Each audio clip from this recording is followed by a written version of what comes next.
Hi. Hi. So this is my friend's question because I didn't think I'd actually get picked, and so I didn't have a question. What? If you, well, I didn't. Well, I'm going to give you my friend's answer. If your wives were here, what bad habits would they say that you guys have? None. Don't lie. How much time you got? We're going to be here all day.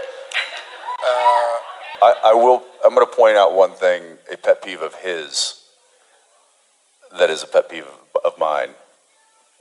Something that you do that is a pet peeve of mine. Whenever he comes into my trailer, which is often, we're often, come in and run lines or, chatting about whatever, talk about what we're going to do this weekend. Walk up and there's a countertop right there, and then like a sink on the back side of it, and then there's like chairs and stuff over there.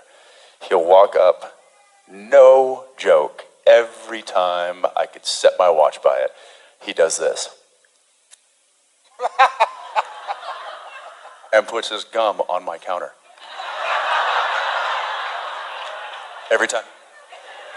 And I'll walk over and I'll see it and I'll be like, why? He's like, well, I'm not done with it.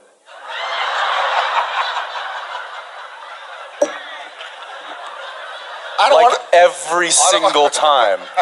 Like, it's almost like he's like taking his shoes off before he enters someone's house.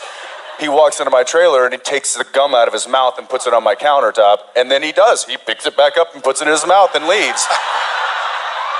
And I'm like, we have an infinite supply of gum at craft service, an infinite supply. Gum tastes better when it's been exposed to oxygen. That's why you smack it. Not true. Smacking makes it taste better. Yes. Y'all got something to learn.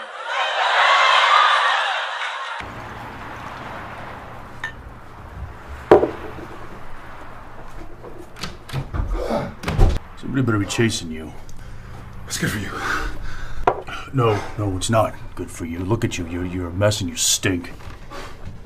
Well, while you were out being Lance Armstrong... That would be biking. I was working. You ever heard of a town called Prosperity, Indiana? Is anybody? They're all going to secretly go home and go like, all right, let's give it a shot. And like leave gum out, pick it back up and go, okay, I'll be damned. He was right. He was right.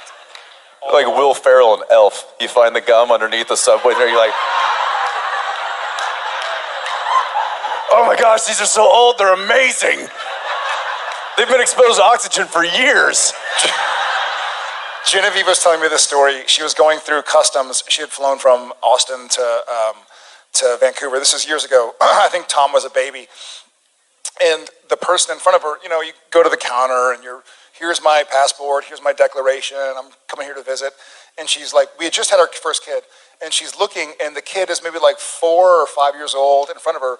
And the kid is like holding onto the counter going like this. And the poor parents don't see what's going on because they're terrified they're going to get deported or something. So they're like dealing with their passport. Finally, the kid is like trying to pick himself up. And Jen's watching this all go down like, what is going on? What's wrong with this kid? And so finally he gives up and pulls a piece of gum. And Jen's like, oh God, my kids are going to do that. And then Jared looks at the kid and goes, hey. Hey, is there any more down there? Say something for me. Hook a brother up. It's gross and you need to stop it. Thank you. Thank you. Hi. Hey kid, hook a brother up. Don't hog it. Hi. Gum doesn't go on the counter. Yes, it does. It'll get better. You will try it. You will try it. These are the droids you're looking for.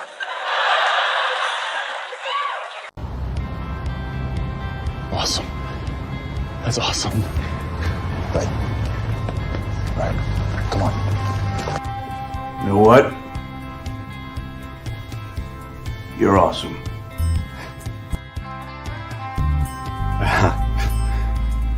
Thanks. You too, I guess.